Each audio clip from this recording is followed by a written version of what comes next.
Hello student, আমি সন্দীপ আচারিয়া। সবাইকে পরীক্ষার আগাম শুভেচ্ছা। আর প্রথম পরীক্ষা তোমরা দিয়ে আসছো, সবার পরীক্ষা খুব ভালো হয়েছে, আমাকে পার্সোনালি মেসেজ করেছে। তো আর দেরি না করে আজকে যে বিষয়টা নিয়ে আলোচনা করব, নর্থ বেঙ্গল ইউনিভার্সিটির আন্ডারে যারা তোমরা ফোর্থ সেমিস্টার মেজর এডুকেশন আছে, পেপার এ, যেহেতু পেপার 7 পরীক্ষা হয়ে গেছে, পেপার এইটে কি থাকছে, যেটা তোমাদের সিলেবাসেই আছে history of education in colonial India major 8, অর্থাৎ ঔপনিবেশিক ভারতের শিক্ষার ইতিহাস। তো তোমাদের কি কি থাকছে, 12 নম্বরের থাকছে, 3 নম্বরের এবং 6 মার্কসের। তো 12 নম্বরের জন্য তোমরা কি কি পড়বে দেখো। First question, very very important প্রশ্ন, এটা কিন্তু আসছে এই বছর, এই জন্য ভালো করে তুমি তৈরি করবে। প্রথম প্রশ্ন বলছি, discuss the background, recommendations, criticism and educational signification of Hunter commission 1882। প্রথম প্রশ্ন। 2 নম্বর প্রশ্ন যেটা পড়বে, explain the contribution of Raja Rammohan Roy, Henry Derozio and Ishwarchandra Vidyasagar towards modern education, অর্থাৎ আধুনিক শিক্ষাবিদ হিসাবে ঈশ্বরচন্দ্র বিদ্যাসাগর, রাজা রামমোহন এবং ডিরোজিও, এই তিনটে পড়লে একটা কিন্তু অবশ্যই এবার 12 নম্বরের জন্য তোমাকে দেবে। তাই তিনটের মধ্যে যে কোনো একটা দিয়েছে, তিনটেই তৈরি করে রাখো, এটা 6 মার্কসও কিন্তু আসতে পারে। 3 নম্বর প্রশ্ন বলছি, discuss the national education movement. এটা কিন্তু যেহেতু গত বছর 12 চলে আসছে, তোমাদের 6 মার্কসও কিন্তু দিতে পারে। এটা একটা 6 অথবা 3। 12 নম্বরের অতটা আমি গুরুত্ব বলছি না, কিন্তু 6 এবং 3 জন্য কিন্তু অবশ্যই পড়ে রাখবে।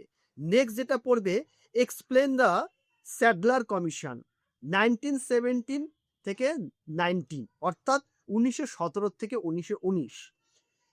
কন্টেস্ট যেটা, রিকমেন্ডেশন, ক্রিটিসিজম অ্যান্ড রেজাল্ট, খুব ভালো করে পড়বে। নেক্সট যেটা পড়বে, খুব ইম্পর্টেন্ট, এটাও আমি ইম্পর্টেন্ট মধ্যেই রাখছি, সার্জেন্ট প্ল্যান। সার্জেন্ট প্ল্যানটাও তুমি পড়ে রাখবে, এটা 6 মার্কসের জন্য পড়ে রাখতে পারো, এখান থেকে কিন্তু ছোট একটা প্রশ্ন তোমাদেরকে দিতে পারে। বাস 12 নম্বরের জন্য এই 4টে প্রশ্ন বলে, তার থেকে দুটো কিন্তু তুমি অবশ্যই কমন পাচ্ছ। এরপরে আমি আসি 6 মার্কসের জন্য কি পড়বে। দেখো 6 মার্কসের জন্য পড়বে, discuss the educational signification charter act 1813।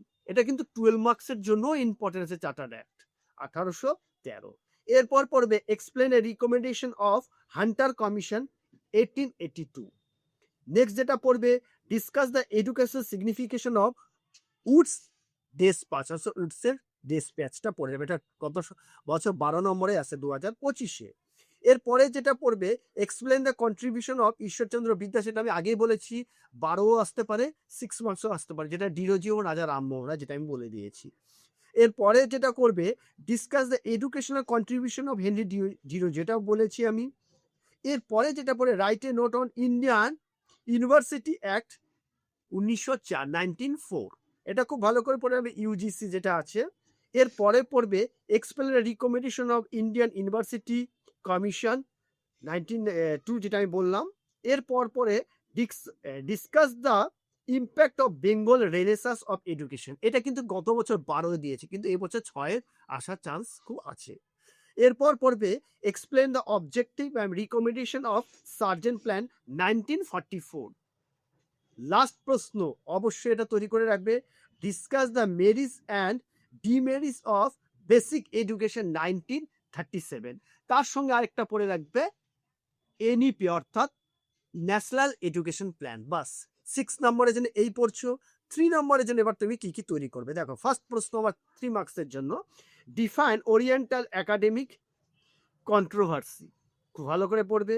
2 নম্বর, write any 3 recommendation of Indian education commission বা হান্টার কমিশন 1882। 3 নম্বর প্রশ্ন যেটা পড়বে, mention any 3 educational signification of Wood's despatch, 3 মার্কসের জন্য এবং 6 মার্কসের দুটো, এটা ইম্পর্টেন্ট আছে।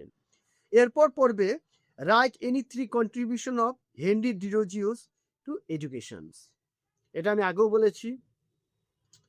ঈশ্বরচন্দ্র বিদ্যাসাগর, এগুলো আমি আগেই বলে দিয়েছি। নেক্সট যেটা পড়বে, ডিফাইন বেঙ্গল রেনেসাস, 3 মার্কসের জন্য। এরপর পড়বে, mention any 3 causes of national education movement, জাতীয় শিক্ষা আন্দোলনের 3টি কারণ আলোচনা করো। এরপর পড়বে what is Indian university act 1904, এটা আমি 6ও বলেছি, আবার 3rd মার্কসও বলছি, পড়ে রাখবে। এরপর পড়বে mention any 3 recommendation of Sadler commission, খুব ইম্পর্টেন্ট, পড়ে রাখবে। ডিফাইন সার্জেন্ট প্ল্যান 1944, পড়ে রাখবে 3 মার্কসের। Mention any 3 objective of sergeant plan, এটাও খুব ভালো করে পড়বে। লাস্ট প্রশ্ন খুব ইম্পর্টেন্ট বলে রাখছি, right any 3 demerits of basic education 1937। বাস, এই যে কয়েকটা প্রশ্ন আমি বললাম, তোমরা খুব ভালো করে তৈরি করে যাও। তোমাদের যে পেপার 8 পরীক্ষা একদম 100% তোমাদের হবে। হ্যাঁ, আমি দুঃখিত যে তোমাদের পেপার 7টা দিতে পারিনি, কারণ আমাদের এত এবছর একটু বেশি আমাদের কাজ এসেছিল। প্রতিটা ছাত্রছাত্রী আমাদেরকে বারবার যোগাযোগ করছে বিভিন্ন রকম নোটসের জন্য, তাদের প্রতি আমাদের খুব সহানুভূতিশীল ছিলাম আমরা, এই জন্য তাদের দিকে দৃষ্টি রেখে আমরা যা যা পেরেছি তাদেরকে করেছি। কিন্তু আমরা কথা দিচ্ছি, আমরা নেক্সট যখন আমাদের হবে, আমরা ফুললি কিন্তু একদম সাজেশন নিয়ে হাজির হব। যাই হোক, 7টা দিতে পারিনি, 8টা দিচ্ছি, এটা খুব ভালো করে তৈরি করো, খুব ভালো তোমাদের পরীক্ষা হবে। আজকে এখানে রাখছি, রাখার আগে একটাই বলবো, তোমাদের পরীক্ষা শুভ হোক, ভালো হোক।